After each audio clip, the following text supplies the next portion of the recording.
Dia das Mães chegando, a gente tem durante toda essa semana uma série de entrevistas, colunas com essa temática, e tem uma que é tão importante. Quando a gente conversou com a nossa colunista, né, e eu fiquei vendo um pouquinho desse outro lado. A gente romantiza muito esse Dia das Mães, tem sempre a foto de uma mãezinha mais velha com uma mãe jovem, uma outra criança, todo mundo feliz, todo mundo junto para sempre, enfim.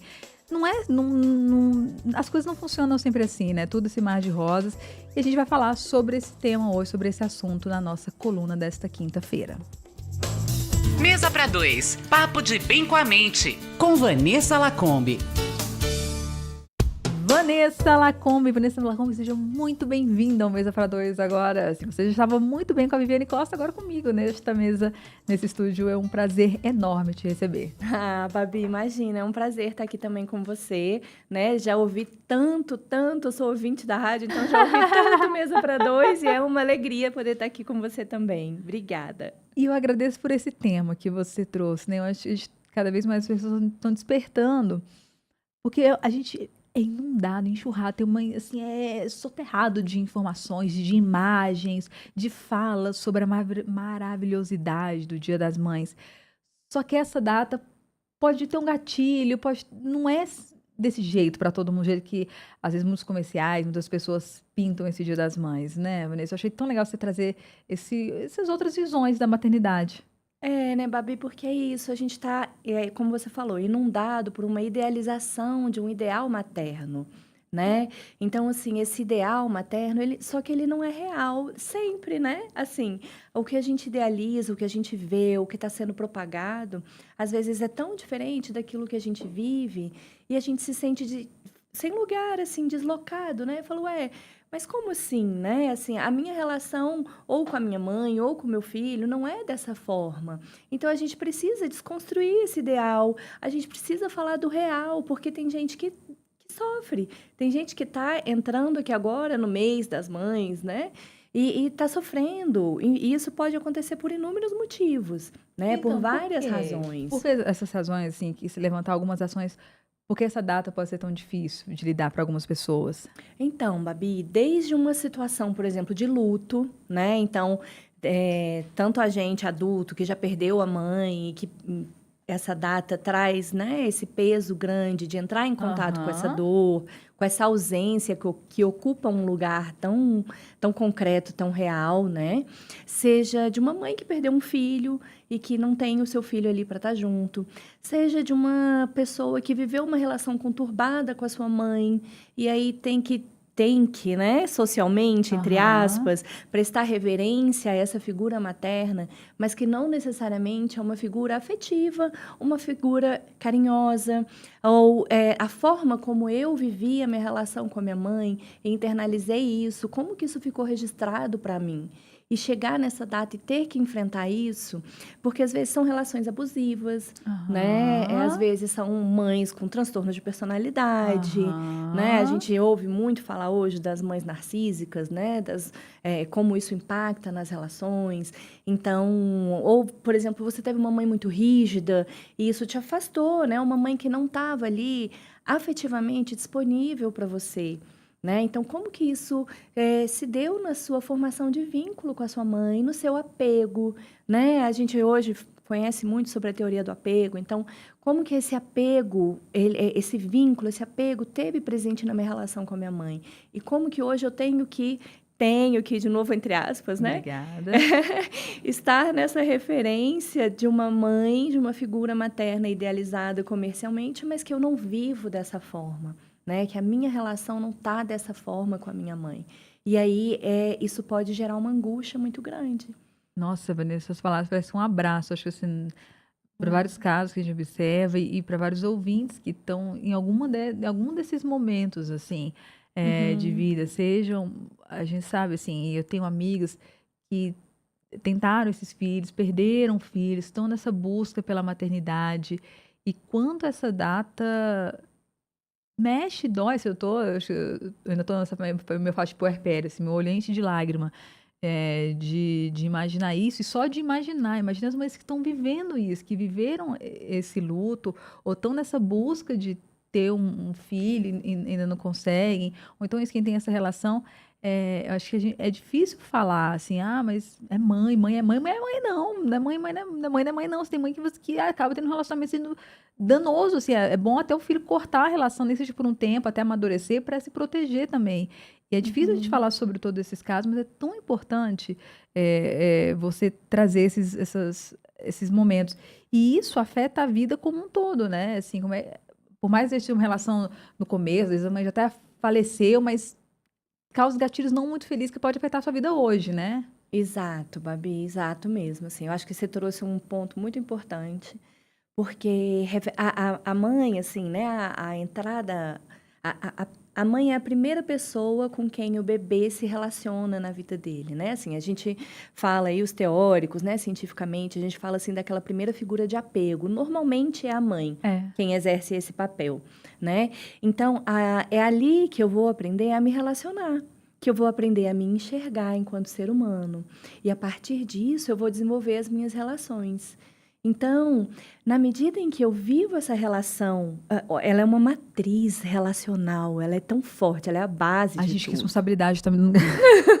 Eu, como mãe, fico preocupada também. Vamos lá. A gente fica, mas de fato, é muito forte, é o berço da nossa fonte de afeto, vamos dizer assim, né? Da nossa primeira relação mesmo. Então, é a partir dali que a gente vai desenvolver as nossas formas de relacionamento, as nossas dinâmicas de relacionamento. E isso vai reverberar para os nossos outros papéis, para os nossos outros contextos, aonde a gente atua. Né?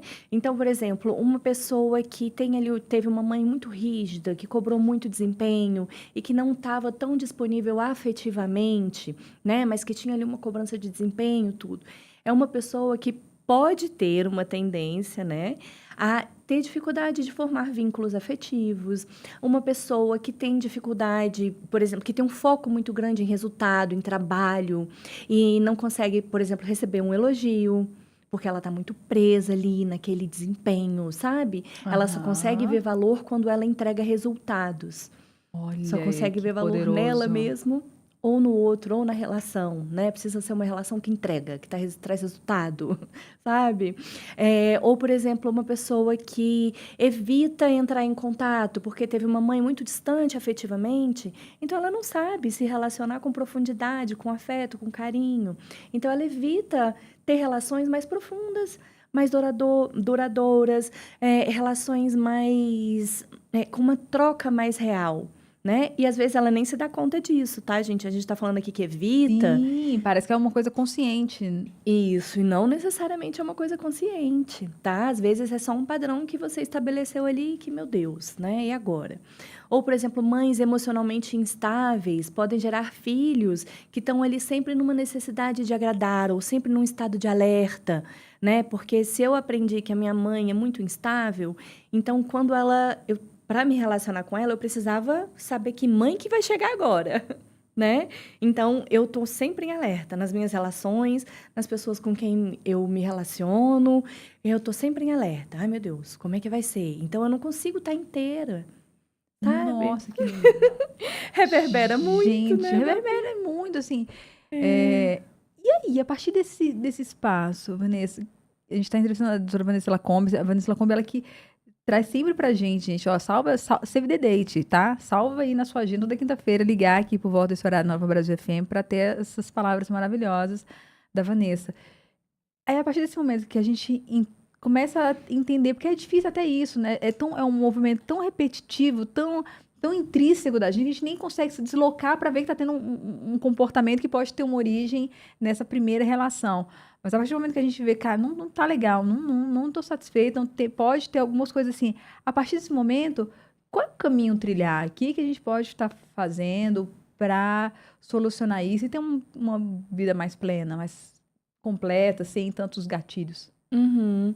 Esse é o caminho das pedras amarelas, né, Babi? Total. Primeiro, assim, que cada história, cada pessoa né, tem uma relação diferente. Por mais que, por exemplo, vamos supor que eu e você tenhamos uma mãe narcísica, mas a sua mãe narcísica é a sua mãe narcísica na relação com você e a minha mãe narcísica é a minha mãe narcísica na minha relação comigo. Olha! Então, existem especificidades dessa relação. Então, a gente precisa ter um cuidado de, assim, não tem uma fórmula, não tem uma receita mágica, né? Mas existem algumas coisas que a gente pode fazer, sim. Então, por exemplo, a gente sempre fala da importância da terapia, né? Então, vamos fazer terapia, gente. Terapia é vida, é saúde mental. Nossa. A gente tem que cuidar, né? Então, terapia é muito importante. Então, terapia, para mim, assim, né, é fundamental, o primeiro passo. Mas existem algumas coisas. A gente pode olhar para a nossa relação. Primeiro, assim, um exercício muito importante também Adoro. Fala. Calma, antes da gente chegar no exercício final, assim, daquela dica lá no final, um exercício importante é a gente olhar assim, a minha mãe, né? Eu tenho uma relação conturbada com a minha mãe. Qual mãe a minha mãe teve? Olha! Sabe? A minha avó foi que mãe para minha mãe? Uau! Porque cada um só dá o que tem, né, Babi? Uau! Cada um só dá o que tem. Isso pode trazer um pouco de empatia, de um olhar de, deixa eu entender da onde veio a maternagem da minha mãe, que eu entendo como que isso chega em mim. E aí eu preciso repensar isso, porque se eu quero ser mãe, como que eu quero passar isso para os meus filhos? Romper ciclos. Ai, que lindo. O que eu quero repetir, o que eu quero manter, o que eu quero romper, o que eu quero fazer diferente, né? Para uma mãe que está em luto, por exemplo, né? Ela pode aí aproveitar esse momento, acender uma vela, fazer um ritual. Os rituais são muito importantes, principalmente para a questão do luto, tá? Escrever uma carta, né? Pode escrever a carta e deixar, enfim, em algum lugar, né? Num altarzinho, numa igreja, pode queimar. Enfim, faça o seu ritual que faça sentido para você de alguma forma. Posso fazer ter um adendo, Vanessa? Claro. Recentemente, deve ter mais 6 meses, mais de 9 meses, a justiça autorizou os pais de crianças, mesmo que tinha nascido, assim, deu positivo o teste. Se essa criança falecer no ventre da mãe ainda, né, se esse feto, a mãe pode registrar, né, para ter um documento, para ser real, para ajudar a passar essa fase do luto, assim, para não passar que foi só na cabeça dela, que é materializar. São esses rituais, assim, é uma coisa, é um papel, mas é um papel que traz uma pessoa, teve aqui, eu perdi, agora a partir desse momento eu vou processar essa perda. Por isso você falou esse negócio de ritual, de acender uma vela, de falar, de pensar, de deixar aqui dentro. Tem que tirar, tem que externalizar de alguma forma ou de outra. É tão importante isso que até a justiça agora mudou essa questão de ter uma certidão de nascimento. É tão importante, né, Babi? Porque é isso, concretiza. Concretizar. A gente falou assim, né, da saudade, desse luto, de uma pessoa que não está mais aqui, mas que ela ocupa um lugar, né? É um vazio que ocupa um lugar tão grande. E aquilo é concreto. Então, os rituais, eles ajudam a gente a processar, sabe? As dores, as emoções, né? Então, assim, fale sobre isso, converse, tenha um lugar de segurança. Você tá carente, tá difícil para você o Dia das Mães, né? Por algum desses motivos ou algum outro que a gente não tenha mencionado aqui. Olha para você e se pergunta, o que eu preciso? O que eu preciso para passar esse Dia das Mães de uma maneira mais tranquila, né? Para aliviar um pouco dessa angústia que eu estou sentindo. Eu preciso de estar com alguém que me maternou de uma outra forma, que não é necessariamente a minha mãe, mas que representa um cuidado para mim. Ou eu não tenho essa pessoa, mas eu vou me cuidar, eu vou fazer algo por mim, eu vou fazer um ritual comigo mesma para que eu me cuide, que eu fique bem, que eu passe bem por esse dia.